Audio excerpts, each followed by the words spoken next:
அங்க உடம்புலாம் வலிக்கிற மாதிரி இருக்குதே, ஏதாவது ஒரு கஷாயம் போட்டு கொடு. கஷாயமா? கஷாயம்லாம் வேண்டாம். உனக்கு டாக்டர் ஒரு 3 சத்தூசி எழுதி கொடுத்தாங்க தானே? ஆமா. அது 3 போட்டியா? இன்னும் 1 இருக்குமே. 1 இருக்குது. அதை போய் போட்டுக்கிட்டு வா. சும்மா கச்சாயம் கொடுக்க வேணாம். ஊசி எழுதி கொடுத்தா அதை ஒழுங்கா போடணும். நான் ஊசி மருந்து எடுத்துட்டு தரேன்.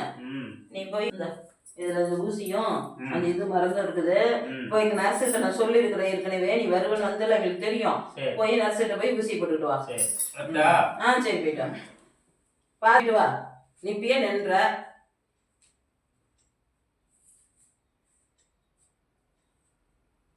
அரை மணி நேரம் கழித்து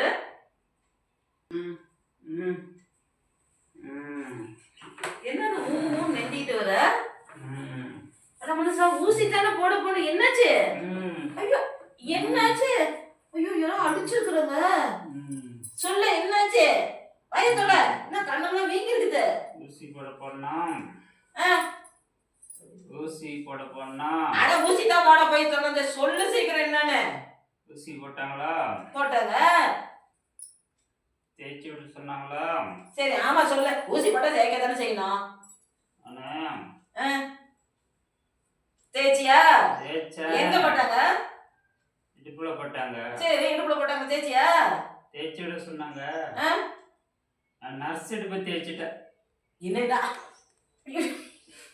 உப்பத்தாலும் கொல்லாம விட்டாங்க. என் மனத்தை வாங்கிட்டு அந்த நர்ஸ் எனக்கு தெரிஞ்சுவீங்க. ஊசி போட்டு இடுப்பு தேய்ச்சோன்னா ஊசி போட்ட இடத்த தேயினா உனக்கு ஊசி போட்ட இடத்த தேய்க்க சொன்னா நர்ஸ் இடுப்பு தேய்னா நர்ஸ் இடுப்பிய தேய்ப்ப. பாரு ஓமப்பட்டாங்க இருந்துட்டு உயிரை இருக்கிறத நான் எப்படி நாளைக்கு தலையை காட்டுவேன்? உனக்கு இத்தனை நாள் ஊசி போட்டதே இல்லை.